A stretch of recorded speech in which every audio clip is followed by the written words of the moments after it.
for Team Liquid, it usually is them dictating what happens in the game. Questions raised, and now questions will be answered in the drafting phase presented by the official tournament smartphone Samsung Galaxy A55 and A35 5G. Again, Rebellion Esports banning 3 assassins. Fabian's hero pool. Yeah, I will have to say, oh, that's the Hayabusa ban. So they're leaving the Moscow open for the Hayabusa. They're trading it out. I'll have to say for Liquid ID, the 2 picks I did not like in game number 2 was the Julian and also the Vexana. I thought for sure the Valentina would have more value there. If you want to try to replicate what the Eve was able to do, take the ultimate away. That is a good way. There was an Edith as well there, so a Primal Rat to respond over some of that, you know, big, those big ultimates from Rebellion. Exactly, when a team wants to go for the longer fights and you want to match them at that fight, the Vexana is great, but at the same time, you have a very limited output of spells and damage, so I was thinking something more spammable would have been so much more beneficial. But right now for Rebellion, they're going straight with the Edith pick. Now for the side of Team Liquid, the Phobius didn't work so well in game number 2, but I don't think it's exactly the Phobius' fault, so they can still go for it right here. I agree. Edith first pick, flexible as well, so mostly it has been played by X-Win compared to Cars, but Cars played in the previous game as well, so interesting, and even better.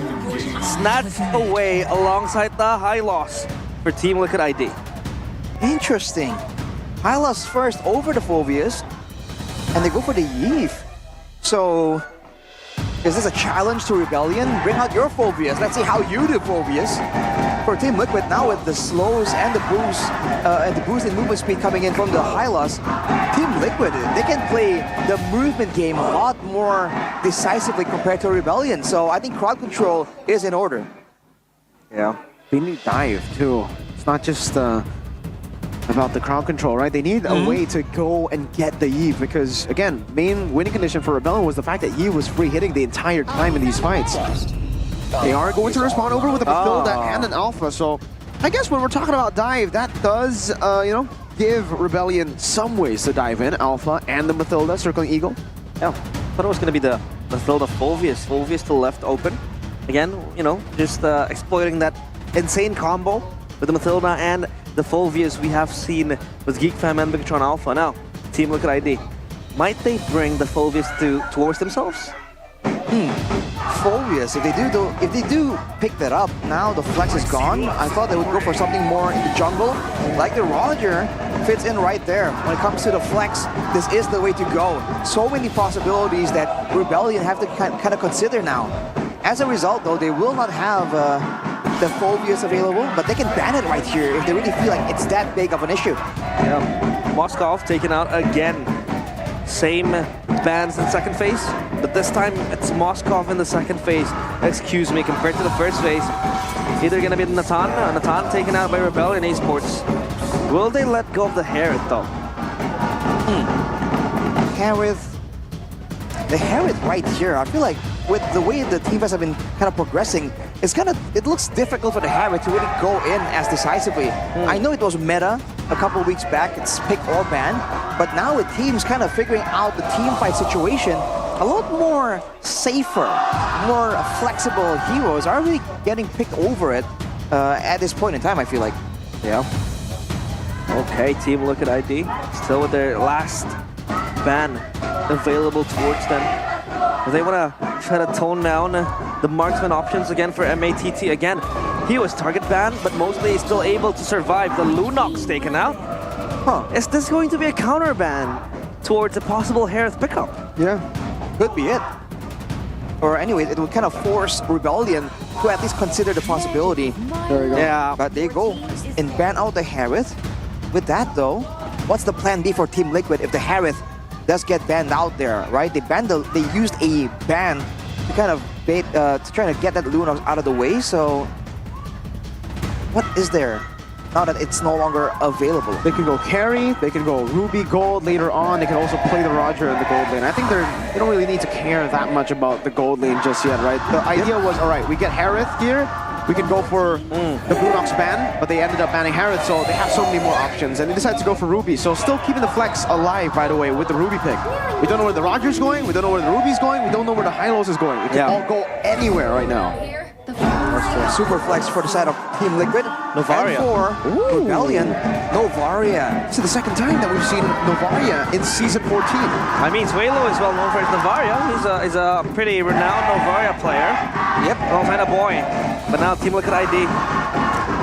That flexibility is still in their names. But will they sacrifice it? What do they pick in the last pick? I feel like more interesting. I don't know, man. Looking at like the burst potential, the maneuvers now for Rebellion with all the slows, the Astro Echo as well. It's gonna be a bit too dangerous. I feel like Team Liquid, either they match that aggression or find ways to get out. You know, something that can kind of assist in the escape potential. Oh, Arlet. Hey, Arlet. So they double down on the aggression. When it comes down to it, when it comes to AoE and combo, there are more playmaking tools available for Team Liquid, just the way they like it, I would say. For Rebellion, they're more, I would say, pick-off heavy, if anything. They can move and dive forward, but they still have to deal with the first person first before moving on to the rest of the members of Team Liquid. Yeah, Arlet pickup there might give them that extra engage tool as well, but now the counter index, Arashi. You can see the counter index, the survivability really favors Team Liquid, and that is something that they use quite often. That's the Revitalize coming in clutch. But is it gonna be enough though? In the early game, it might work out just fine, but the longer the game goes, it's gonna be difficult. So Team Liquid, the early game is where they want to make their move, and if they can shut down that carry before things get kind of hairy, I feel like that is the way to go. Here we go, Land of Dawn, final straw for both teams. One charging, one retaliating. The Bulls and the Cavalry. Game number 3, Team Liquid ID against Rebellion Esports. Let's see in the Land of Dawn, if Rebellion have what it takes to get this reverse sweep under their belt. A win here would be massive for Rebellion. 1-8 currently in the standings, and it would also deal a massive blow to TLID, who are still trying to get that upper bracket spot for themselves. Oh, look at this early game Yve aggression though, level 1 and level 2. Yve actually does a very decent amount of damage. When it comes to the clear, with the Hylos being so much more aggressive, Team Liquid, they can take control of the game from the mid lane. Looking at the emblems right in the home though, as the little falls to the hands of Team Liquid, Inspire and Wilder's Blessing for the Novaria and Mathilda. It really is just to assist and help out. I think the bulk of the damage and fighting will be done by Ryota on the Alpha. And as always, it's the full defensive emblem setup for Matt. He just needs to survive long enough. But this is Deja Vu to game number 1 against Aaron Shiki on the Ruby. Yeah, they inspired to just help them spam the abilities even more. The cooldown reduction is there to be that supplementary player for Rebellion Esports. Again, like how Arashi mentioned, Ryota with the Alpha will deal the damage. And so far, for MATT, he has to survive. Karth going in. Onward coming down. Oh, good flicker out by Aran. But it is still a big resource burnt out by TLID. Meanwhile, on the bottom lane, Matt getting chunked quite a bit there. Forced to give away a lot of prio in his lane. But Aaron will be able to push back, and that's why Matt stops the recall. Yeah, still no I'm offended, so no catch towards MATT. It's going to be relatively fine, especially with the defensive emblems. This is a cut being done by Aaron Shiki though, to clear that bot lane. And he's potentially gonna rotate or over to the turtle and try and swing things in bounds of his team. But look at this, Cars. Straight onto it. Oh, good job by Cars there. Fabian still with the steal, the usurper! Wow! Doesn't matter if Cars locked him down. Lingering behind the defenses of Rebellion Esports. They threw everything to just make him scamper. But that did not matter. Fabian steals it and brings it home. What a retribution, man. Fabian showing again his level and his mechanics as always. Now with that small victory, both teams are still not really gaining any sort of momentum. But you can see the Team Liquid, when it comes to the clearing, they're a lot more independent, which allows them to kind of make those plays solo a lot better than they had in game number 2, where they kind of were forced to play as a team. Even when Rebellion has this Mathilda, that in theory in the early game can be so much more annoying, more sustainable, and do some damage, you're seeing that there's not a lot of things that X-Win can do right here to swing things in their balance, but look at Ryota. Pushing damage down. Witty forced to use the Glorious Pathway. It's been a while since we've seen the Novaria, huh? The Astral Echo comes down, man. I'm happy to say Astral Echo again. It's like a strange sighting in the Land of Dawn. Yeah. When the Astral Echo popped up, You know, it used to be very meta in Season 12, Season 13. Novaria? What season is this? Yes! It used to be a staple pick, and now it's just a very, very niche occurrence where the Novaria pops up. Well, history tends to repeat itself. This comes in loops. Now we're back to the long range because we're seeing a lot of teams punish that lack of range, but the combo hero stat right here, 100% for Rebellion. See if they can maintain this insane stat of one game.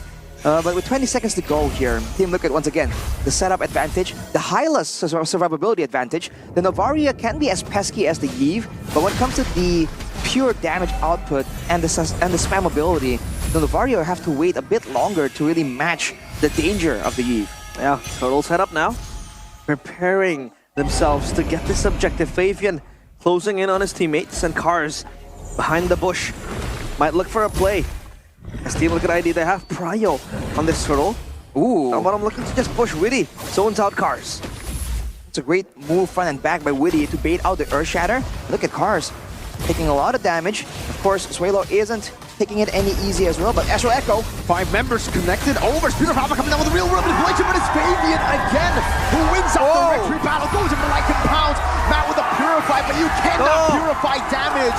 The Vengeance as Aran tanks up the turret and gets a double. The cavalry strikes first, and they strike 3. Matt, Axwin, and Ryota gone as they get everything and lose nothing.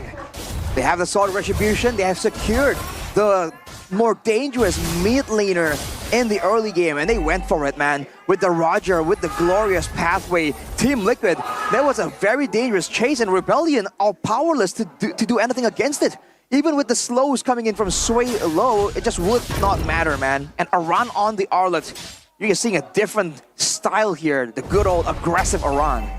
Yeah, that's what we like. Aran with the Arlet this time around is the playmaker. We don't see him much of that, but Faven, I think he stole the XP crab. And yeah, that's gonna bolster and even hasten his level growth. And Witty just looking to invade the jungle area now. As Rebellion Esports, they lose that bottom side turret, means that the pressure exerted by Team Liquid ID is even greater now.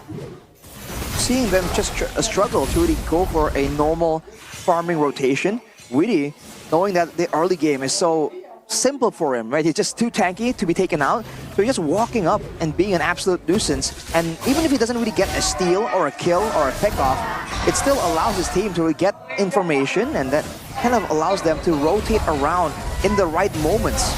You see right here, with the top turret being the only, the outer turret is standing, it's just the mid lane and top side turret, so Team Liquid, they're taking it easy for the turtle, but if they do get this one, they're gonna play for a bit of a dive or a cutoff from the turrets for Rebellion. Yeah, and MPL ID Extremer, this time it's TLID Reja. So, of course, a lot of watch parties happening, but now Turtle so free for Team Liquid ID. Oh, even body block. Even attempts to steal there. The wall from Witty. Witty and Arana will just stand there in case the Astral Sphere does come around. And look at that. Now Rebellion are the ones confused. What do they do right here? In a full-on front-to-back, they don't really win out. The only real play they have is to really abuse that range coming in from Sway low. Yeah. But to do that, they need information. And the high-loss difference is denying all of that. Yeah, I mean, Astral Echo does provide you with that, but again, has its own cooldowns. And Matt just trying to defend the bottom side turret. Team Liquid ID now with the full bravery, full confidence. Chinky. Unoffended under the turret there, forcing the guiding wind defensively. But it doesn't seem like TLID can really go for any of the forces into bottom lane, not even a siege, because they need Fabian when they go for sieges. Yeah, that's just a taunt. Now the question becomes, Arashi, what's Rebellion Esports' winning condition? For Rebellion, you gotta wait a bit more for Matt, but look at this. Woo! Quicksilver's pathway just his own. With the I'm offended to bring them all the way back. The Spear of Alpha from Yona, just to put himself in even more of a dangerous spot. Well played to Aaron on the Ruby. That crazy Ruby play for Iron Man. And the glorious pathway from Witty. This composition is locking in together so much better. And look at the cut, man. No one's allowed to even get close to the turret. And you're seeing the issue here. Matt really isn't winning as hard as he was in game number 1. He's only at the 2-item power spike at 8 minutes. Let's take a look at the replay here by the Samsung Galaxy series. It all begins with the glorious pathway zoning everyone back.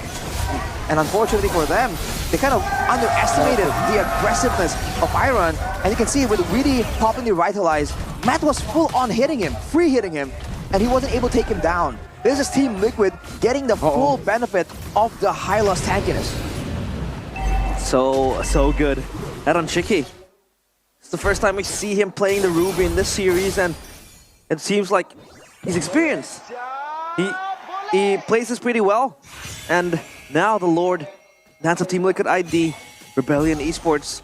They don't really see a window where they can really enter the pit. Cars will be the one leading the charge.